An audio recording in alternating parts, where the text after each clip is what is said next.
ఎవరు తీశారని మీ ఉద్దేశం? ఇంట్లో ఉండేది మీరు మేము. మీరు కాదంటే మేము తీసినట్టా?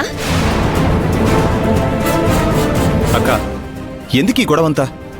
సీసీ కెమెరా ఉంది కదా, దాంట్లో చూస్తే ఎవరు వచ్చారో ఏంటో మనకు తెలిసిపోతుంది కదా. అవును, ఆ ఫుటేజ్ చూస్తే తెలిసిపోతుంది. పదండి చూద్దాం. పదండి.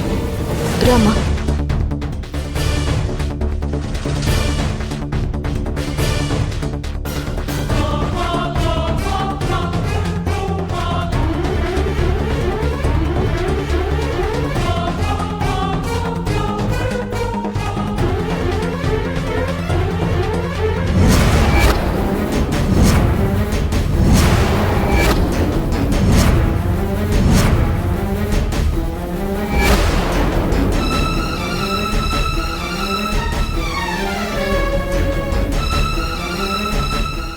చూసారా, కెమెరాని చూడగానే ఎలా కట్ చేశారో?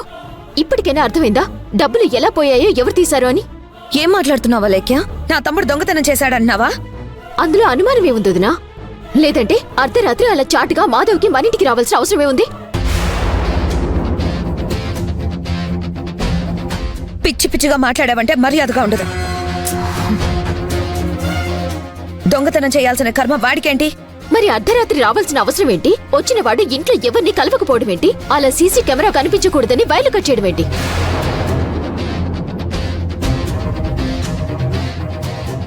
ఊరుకుంటున్నాం కదా అని మా బిడ్డను దొంగన చేసి మాట్లాడకు. దొంగ అని నేను చెప్పడం లేదు మావయ్య. అదిగో ఆ ఫుటేజే చెప్తుంది. ఒరే రాఘవా, అది ఆ విధంగా మాట్లాడుతుంటే నువ్వేం మాట్లాడవా? ఇంకా ఏం మాట్లాడతాడు? నా అల్లుడు బాధపడకూడదని వాళ్ళ దగ్గర గొడవలు చేసి ఇచ్చిన డబ్బులు తిరిగి ఇవ్వమనేలా చేశారు. ఇప్పుడు ఆ డబ్బులు ఇచ్చేస్తే ఎక్కడ ఆస్తి మొత్తం అన్నయ్యకి పోతుందో అని ఆ డబ్బులు కాజేసుంటాడు. వయసుకు తగిన మాటలు మాట్లాడండి. ఇంటికొచ్చినంత మాత్రాన నా తమ్ముడిని దొంగ అనేస్తారా? అనకుండా ఎలా ఉంటారక్క?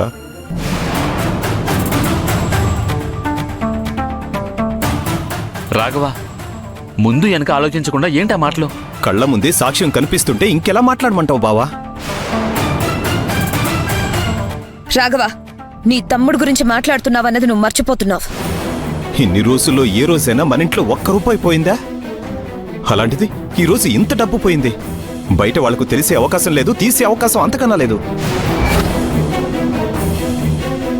మన ఇంటికి రావడం ఇష్టం లేనివాడు అర్ధరాత్రి ఎందుకు వచ్చాడు? ఎందుకు ఇంటి ముందు అంతసేపు తచ్చాడాడు? కెమెరా చూడగానే ఎందుకు వైర్లు కట్ చేశాడు? అంటే నువ్వు వాడిని దొంగం చేసి మాట్లాడుతున్నావు అన్నమాట. అన్నమాటేముంది, ఉన్నమాటేగా.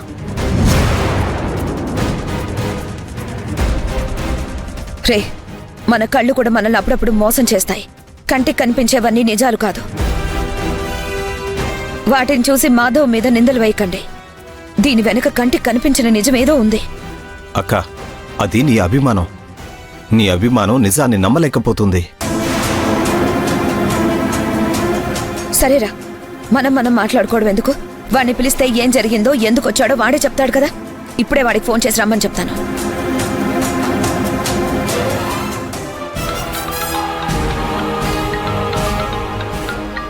అక్క ఫోన్ చేస్తుందేంటి? అక్క చెప్పక్క.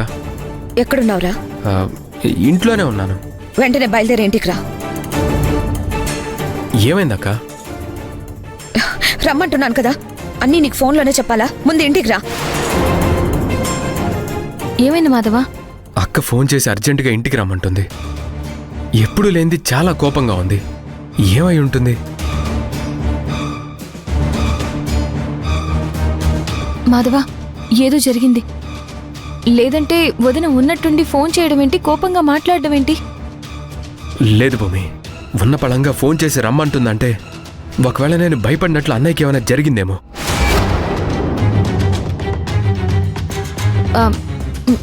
అలాంటిదేమీ ఉండదు మాధవా.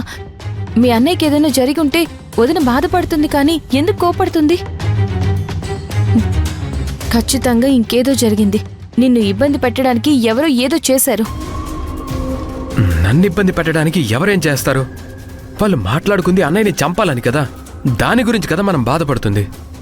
వాళ్ళు మాట్లాడుకున్న మాటలు అవే కావచ్చు, కానీ ఇంకేదో జరిగిందని నాకు అనిపిస్తుంది మాధవ.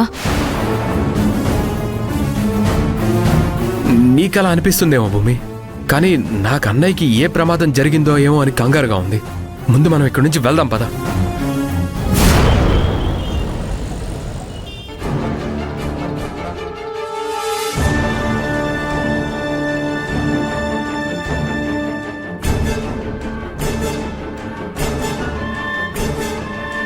మాధవ అక్క, రమణి ఫోన్ చేసావు, ఏమైంది? ఇక్కడ ఎవ్వరికీ ఏం కాలేదు. మమ్మల్ని మీరేం చేయాలనుకుంటున్నారో అడుగుదామని వదిన ఫోన్ చేసింది.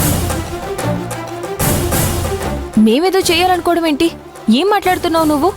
అర్ధరాత్రి మా ఇంటికొచ్చినా మీ ఆయన అడుగు చెప్తాడు. ఏ మాధవ, వచ్చావా లేదా?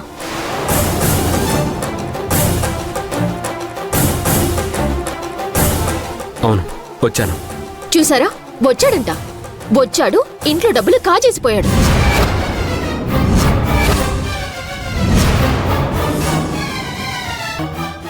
ఏం మాట్లాడుతున్నారు?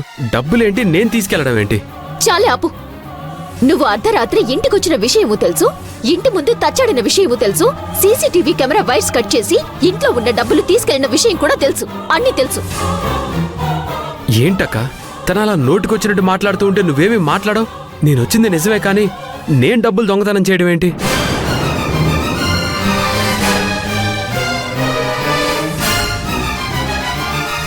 ఇంటికొచ్చావు, ఇంటి ముందు తిరిగా, అసలు ఆ కెమెరా వైపు ఎందుకు చూసావు?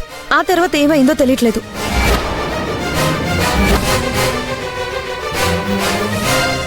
అసలు ఎందుకు వచ్చావురా నువ్వు ఇంటికి? అంత అర్ధరాత్రి నువ్వు ఎవరికి చెప్పా పెట్టకుండా ఇంటికి రావాల్సిన అవసరం ఏంటి?